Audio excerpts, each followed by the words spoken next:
talked about it, and I usually save these kind of conversations for the month of October.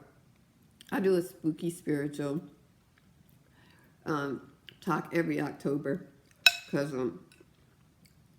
Christians have some really spooky experiences.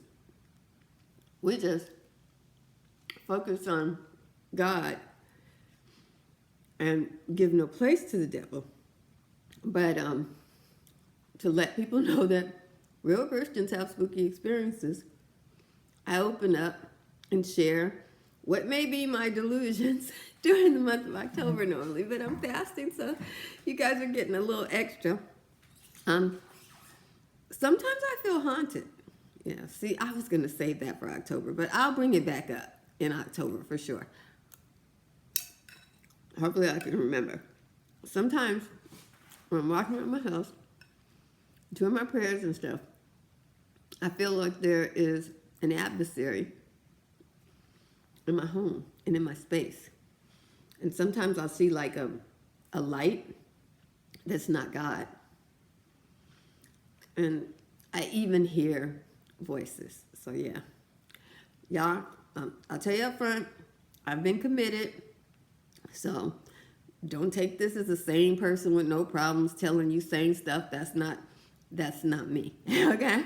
But I have just as much right to exist in this world without being ridiculed for my conditions, and to tell the truth about my experience, you know.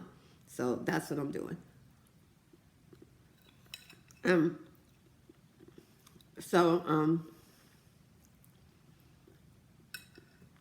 my prayer life, I often struggle when I'm praying.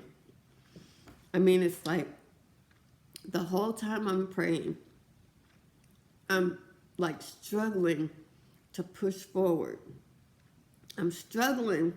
I mean, you guys probably wouldn't have thought that about me because I'm always praising the Lord, but I'm praising the Lord for the little victories I get because they're so hard, you know.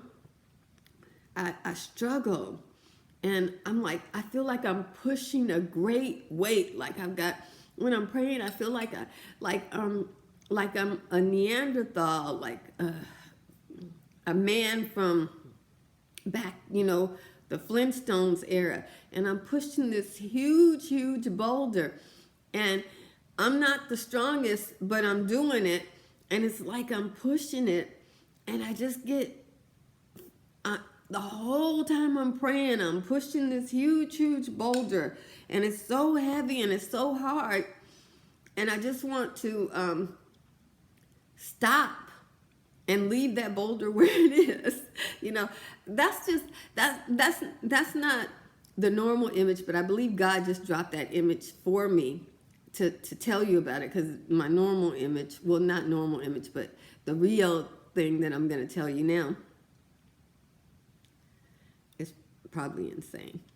I feel like there's a spiritual battle, and I feel like I can see both sides fighting, and the fight's so hard, and I feel like even though I can't see what's fighting me, this fight is weighting me down, and I experienced that during my prayer. So I actually have to pray to be able to pray. I have to pray for God to help me to pray, just to pray, you know. And while I'm praying, you know, with the sickness, I would have been tired before, and I would be experiencing pains and stuff, so I wouldn't be able to do my chores. All of a sudden, when I go to pray, I get a burst of energy,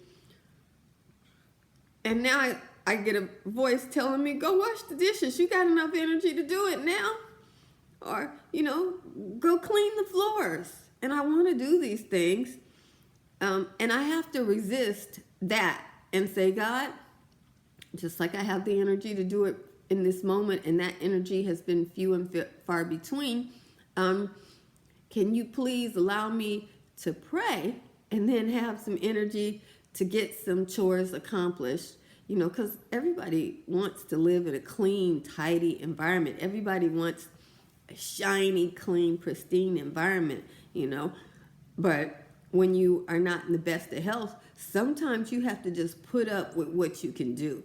And and just hope for better. So that kind of thing.